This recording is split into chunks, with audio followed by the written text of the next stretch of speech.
Heard stories in every bar from London to New Orleans. Some say you're a priest, others say you're worse than the monsters you hunt. Either way, I figured we should talk.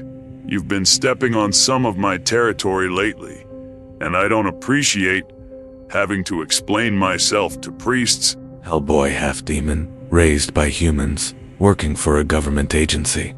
Peculiar arrangement, I must say. But if the stories are true, you've saved innocents and fought alongside righteous men. That counts for something in my ledger. Still, I wonder about the wisdom of letting such a creature run free. Letting me run free? I'm not on a leash, old man. I chose this life. I chose to work with the Bureau because it lets me help people. That's more than I can say for you religious types who see a red face and a tail and assume the worst.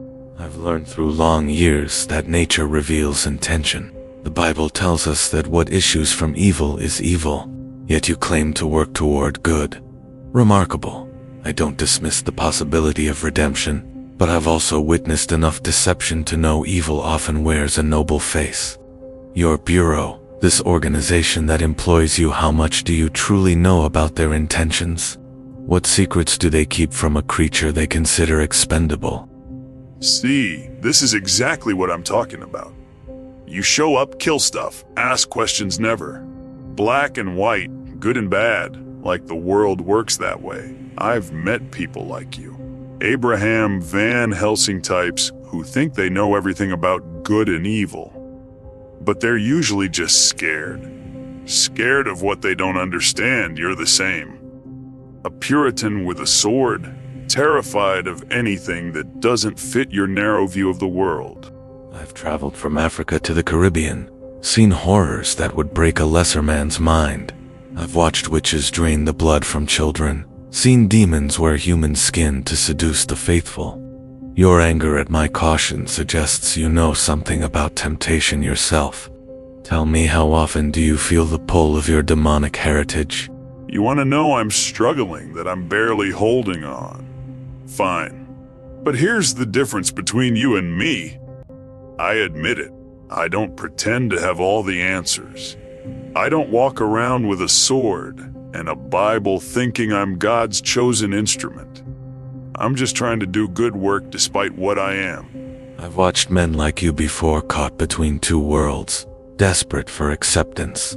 Constantine pulls that trick constantly, working both sides, claiming the middle ground. Where does that lead? To compromise with damnation. That scumbag sold his soul and lied his way out of it. That's not what I do. And you know what? You're wrong about me wandering. I work with Professor Bruttenholm, with Abe, with people I actually trust. The Bureau gives me purpose. Your war against evil. It's just you alone, cutting through the world thinking everyone else is either damned or blind. They use creatures of power until something goes wrong. Then they destroy them. Your loyalty to them is misplaced.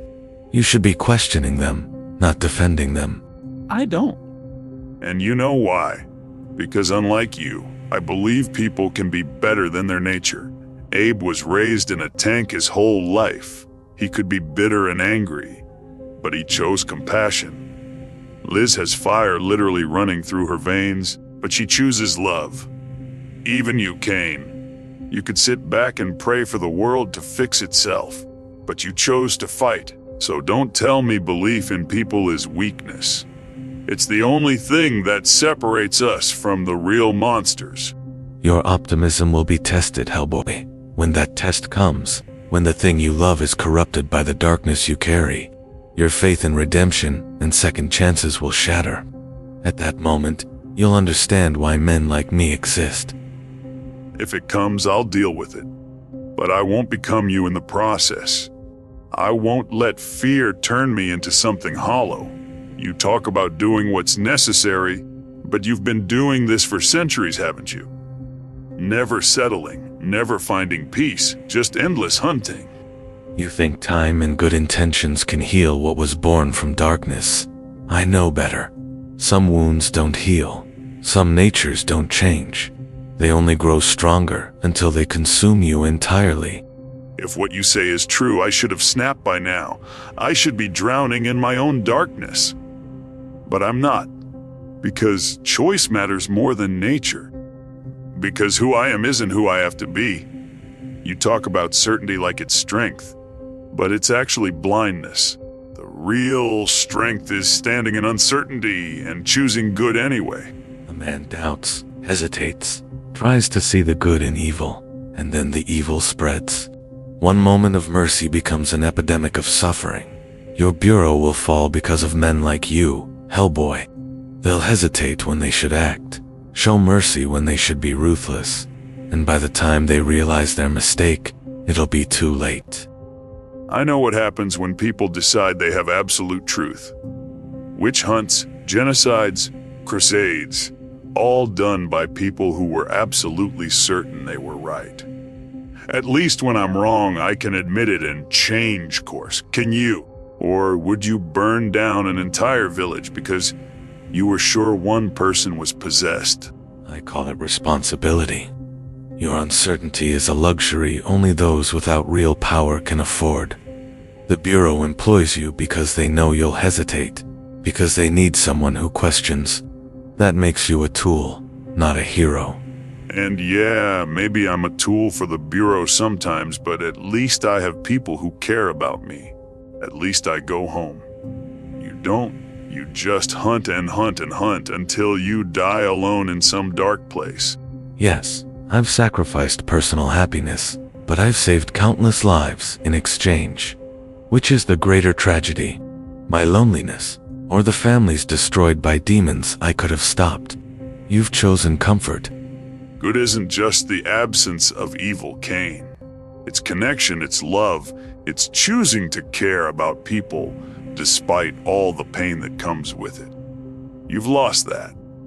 And without it, you're just another weapon in the dark. When the darkness comes for those you love, when your faith in redemption is tested by forces beyond your comprehension, remember this conversation. Remember that some evils cannot be redeemed, cannot be befriended, cannot be accepted.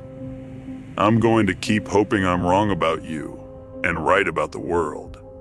Because if you're right, if we really do live in an insane world where love is weakness and sacrifice of self is the only answer, then what are we really fighting for? Not for a better future, just for survival in a worse present. I'd rather live like I believe in something good than exist like you do. Until that day comes, we remain what we've always been, two men, separated not by goodness, but by the price we're willing to pay for it.